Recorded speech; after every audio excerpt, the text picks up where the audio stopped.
À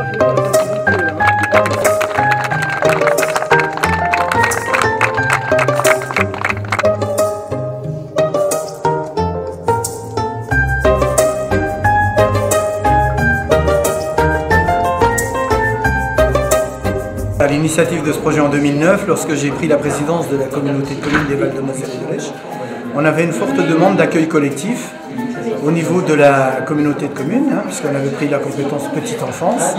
Et ensuite, on avait un besoin au niveau de la médiathèque, puisque la médiathèque était au deuxième étage du centre socio-culturel, donc non accessible aux personnes à mobilité réduite. On avait le même problème au niveau de la cantine, puisque la cantine était au centre socio-culturel aussi pour les enfants qui accueillaient entre 70 et 80 enfants. Et c'est pareil, on n'avait pas d'accessibilité pour les personnes à mobilité réduite. Donc on a pris la décision de créer un centre commun, de façon à mutualiser un maximum des surfaces possibles. C'est-à-dire de créer des salles qui auraient pu être disponibles à la commune, de façon spécifique, mais aussi, par exemple les classes, mais aussi des salles qui pouvaient se prêter mutuellement. Une salle de 150 mètres carrés avec l'accueil de la cantine, etc. Et une autre salle de 150 mètres carrés à proximité de la médiathèque qui, elle, peut servir pour le périscolaire, le centre aéré, les écoles, la médiathèque, etc. Tout ce qui est sanitaire, etc., c'est que des zones partagées. Donc on ne pouvait que faire des économies et dans l'investissement, dans un premier temps, puisque rappelons que ce projet qui fait 2000 m² nous a coûté 3,5 millions d'euros en ayant eu des plus-values, parce que 3 entreprises ont eu des soucis. Donc voilà, donc ça veut dire qu'on est à peu près à 1600 € du mètre carré pour un bâtiment passif, très, je dirais, structurant pour notre territoire.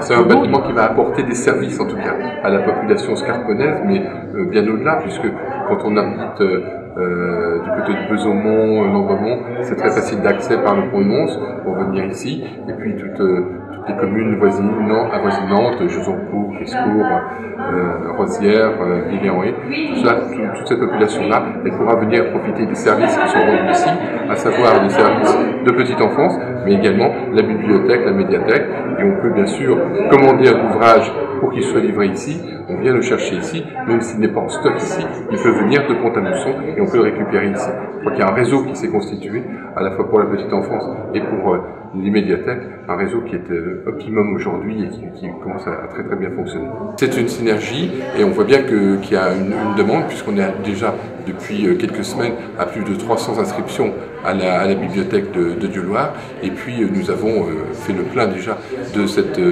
structure de petite enfance. Donc nous avons aujourd'hui 24 jeunes qui sont là, et puis nous aurons une autorisation dans quelques jours pour en accueillir 6 de plus, donc ce sera une structure à 30 enfants.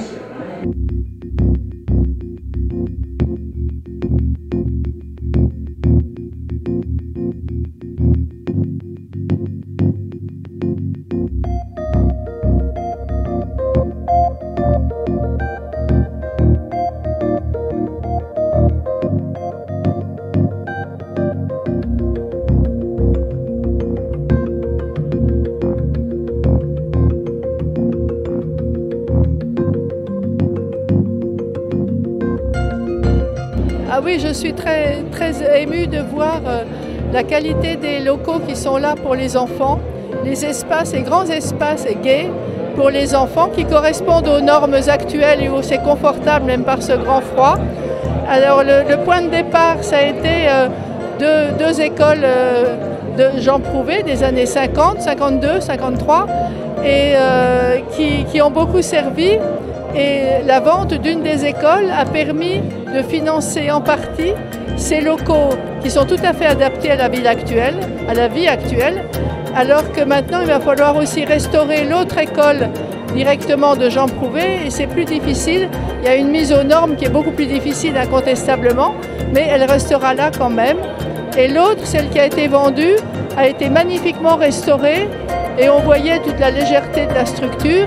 Mais du coup, ça n'est plus la même chose, ça n'est plus forcément utilisable comme ça l'était. C'est plutôt un objet qu'on montre dans des expositions internationales et ça permet de sauvegarder les éléments de base. Voilà, mais ici, c'est une grande réussite, je trouve.